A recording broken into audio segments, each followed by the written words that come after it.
Hello friends, வணக்கம். இந்த குயிக்காகவும் சீக்கிரமாக செய்யக்கூடிய ஒரு ஃபிஷ் கறி செய்யணுமா? அதுக்கு இந்த வீடியோ பாருங்கள். அதுக்கு முன்னாடி நம்ம சேனலுக்கு முத வரீங்கன்னா சப்ஸ்கிரைப் பண்ணிட்டு பெல் பட்டனை ப்ரெஸ் பண்ணிட்டு பாருங்கள். அப்போ தான் நான் போகிற வீடியோ உங்களுக்கு நோட்டிஃபிகேஷன் வந்துகிட்டே இருக்கும். இதுவும் பார்த்திங்கன்னா சாதம், தோசை, சப்பாத்தி இதுக்கெல்லாம் அருமையான ஒரு சைடிஷாக இருக்கும். வாங்குறது எப்படி குயிக்காக செய்யலாங்கிறது இந்த வீடியோவில் பார்த்துடலாம்.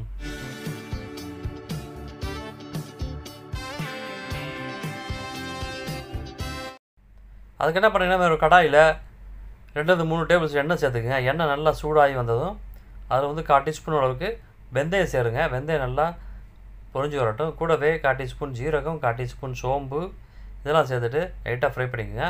அடுத்ததில் ஒரு பெரிய வெங்காயத்தை இந்த மாதிரி மிக்ஸி ஜாரில் அரைச்சி அதை சேர்த்துக்குங்க. சேர்த்துட்டு இது நல்லா ஒரு பச்சை வாசனை போய் நல்லா ஒரு ப்ரௌன் ஆகிற வரைக்கும் வதக்கி எடுத்துக்கலாம். மீடியம் ஃப்ளேமில் வச்சு வதக்குங்க, இல்லாட்டி அடிபிடிக்க சான்ஸ் இருக்குது. இந்த மாதிரி வதக்கிட்டு அதில் 1 ஸ்பூன் அளவுக்கு இஞ்சி, வெள்ளை பூண்டு இந்த மாதிரி இடித்து சேர்த்துக்குங்க. சேர்த்துட்டு இதையும் ஒரு பச்சை வாசனை போகிற வரைக்கும் வதக்கி விட்ருங்க. இந்த மாதிரி நல்லா வதங்கி வந்ததும் 4-5 பச்சை மிளகா சேர்த்துக்குங்க, 2 கீரி. அடுத்து ஒரு தக்காளியும் இந்த மாதிரி மிக்ஸி ஜாரில் அரைச்சி சேருங்க. அப்படி சேர்க்கும்போது நல்ல ஒரு கெட்டியான பதத்துக்கு கிடைக்கும். இந்த மாதிரி சேர்த்துட்டு நல்லா வதக்கி விடுங்க. எண்ணெயெல்லாம் நல்லா பிரிஞ்சு வர வரைக்கும் நல்லா வதங்கட்டும். பாருங்கள், நல்லா வதங்கி வந்துடுச்சு. எண்ணெயெல்லாம் பிரிஞ்சு சூப்பராக வந்துடுச்சு. இந்த டயத்தில் மசாலா ஆட்டுங்களை சேர்த்துக்கலாம். உங்கள் காரத்துக்கு ஏற்ற மாதிரி மிளகாய்த்தூள் சேர்த்துக்குங்க. கலருக்காண்டி காஷ்மீரி சில்லி பவுடர் சேர்த்துக்குங்க. அடுத்து மஞ்சத்தூள் கொஞ்சம் சேர்த்துக்குங்க.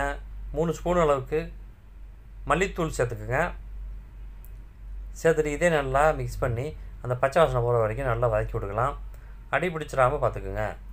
அடுத்து தேவையான அளவு தண்ணி சேர்த்துக்குங்க. உங்களுக்கு எந்த அளவுக்கு குவான்டிட்டி வேணுமோ அந்த அளவுக்கு தண்ணி சேர்த்துக்குங்க. நான் இந்த மாதிரி 2.5 கப் அளவுக்கு தண்ணி சேர்த்துக்கிறேன்.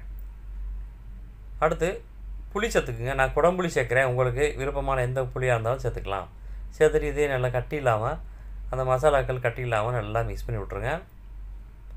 அடுத்து இதுக்கு தேவையான அளவு உப்பு சேர்த்துக்கலாம்.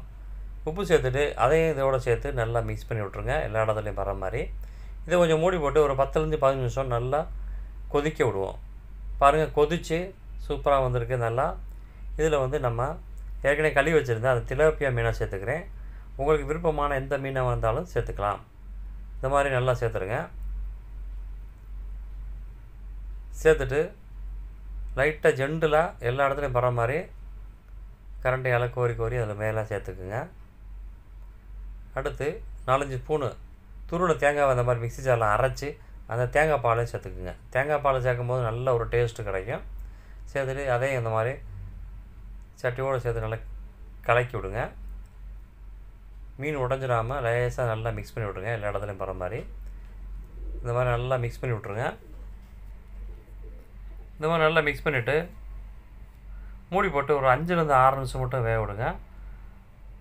அந்த கேப்பில் நம்ம தாளிக்கிறதுக்கு ரெடி பண்ணிக்கலாம். ஒரு கடாயில் எண்ணெய் சேர்த்துட்டு கடுகு சேர்த்துக்குங்க. கடுகு நல்லா வெடித்து வந்ததும் ஒரு காஞ்ச மிளகா சேர்த்துக்குங்க. கருவேப்பிலையும் சேர்த்து நல்லா தாளித்து விட்ருங்க. பாருங்கள், நம்ம மீனும் நல்லா வெந்து பாருங்கள் சூப்பராக எண்ணெயெல்லாம் பிரிஞ்சு சைடில் சூப்பராக ரெடியாக வந்துருச்சுங்க. இந்த மாதிரி ஜென்டில் லைட்டாக மிக்ஸ் பண்ணி விட்டுக்குங்க, லேசாக உடஞ்சிடாமல். அடுத்து நம்ம தாளித்து வச்சுருந்த அந்த தாளிப்பை இதில் சேர்த்துருங்க.